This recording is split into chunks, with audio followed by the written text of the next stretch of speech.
Concept எப்படி வராரு? ஒருத்த அத்துமீறி போயிட்டான், அவனை பாதிப்பு உண்டாயிடுச்சு. இப்ப நான் என்ன பண்ணுவேன்?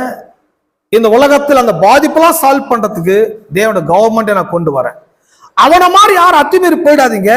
இந்த கவர்மெண்ட்குள்ள வந்துருங்க. இந்த கவர்மெண்ட் குடிமக்களை மாறுங்க.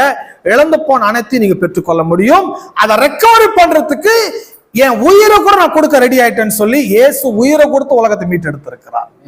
உலகத்தை மீட்டெடுத்து இந்த டேர்ம்ஸ் அண்ட் கண்டிஷன்ஸ் அவனுக்கு எப்படி செல்லுபடி ஆகுமோ இது உலகத்து அனைவருக்கும் இது செல்லுபடி ஆகும். அந்த டேர்ம்ஸ். அப்போ இந்த தோற்றத்தில் இருந்த நன்மை தீமை அறியத்தக்க விருட்சத்தின் கனி, இது சாப்பிட்டதோட விளைவு தான் எல்லாம் பிரச்சனை, எல்லாம் தடப்பட ஆரம்பிச்சது, எல்லாம் குறைவுபட ஆரம்பிச்சது, எல்லா தீமைகள் தாண்டமாட ஆரம்பிச்சு. பாருங்க, இந்த ரோட்ல நம்ம டிராபிக்ல போறோம்.